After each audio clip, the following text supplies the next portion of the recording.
కామారెడ్డి జిల్లా బాన్సువాడలో Congress party parliament ఎన్నికల సన్నాహక సమావేశం నిర్వహించారు. కార్యక్రమంలో వైద్య ఆరోగ్య శాఖ మంత్రి దామోదర్ రాజు, రాజనరసింహ, ప్రభుత్వ సలహాదారుడు మొహమ్మద్ షబ్బీర్ అలీ పాల్గొన్నారు. అనంతరం ముస్లిం మైనార్టీలు ఏర్పాటు చేసిన ఇఫ్తార్ విందులో షబ్బీర్ అలీ పాల్గొన్నారు. గతంలో బీఆర్ఎస్ ప్రభుత్వం ఎన్నో హామీలు ఇచ్చి అమలు చేయలేదని మండిపడ్డారు.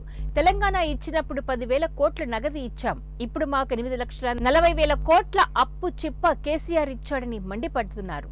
షబ్బీర్ అలీ బీఆర్ఎస్ ఓట్లు వేస్తే బీజేపీకి వేసినట్లే అన్నారు. ఇప్పుడు జరిగే ఎన్నికలకు చాలా ప్రాధాన్యత ఉంది. బాబాసాహెబ్ రాసిన రాజ్యాంగం మార్చే ప్రయత్నంలో బీజేపీ ఉందని అన్నారు. 500కు 1000 రూపాయలు చేస్తా అని 3 సార్లు తర్వాత చేసినాడు. అలాగే ఆయన ఇచ్చిన వాగ్దాన్ని ముఖ్యమంత్రి చేస్తా అన్నాడు. దళిత్కు చేయలేదు, మనకు 3 ఎకరాలు ఇస్తా అని చేయలేదు, ముసల్మాన్లకు 12% రిజర్వేషన్ నహీ దియా. ఏమైంది అని, అరే బాబు మేము తెలంగాణ నీ చేతిలో పెట్టేటప్పుడు 10,000 కోట్ల రూపాయలు నగదు ఇచ్చినాం. బంగారం తెలంగాణ ఎట్లా వచ్చింది పేరు, బంగారంతో సహా 10 కోట్ల రూపాయలు నీ చేతిలో పెట్టాం. నువ్వేం చేసినావయ్యా, మా చేతికి ఇచ్చేటప్పుడు చిప్ప ఇచ్చినావు.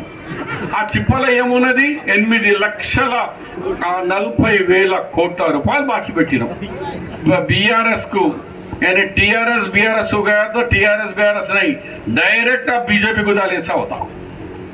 बीजेपी को डालने वाले होते, एक सांप को पाले जैसा होता। इसीलिए आज का जो इलेक्शन है ये तारीखी इलेक्शन है। कभी मुल्क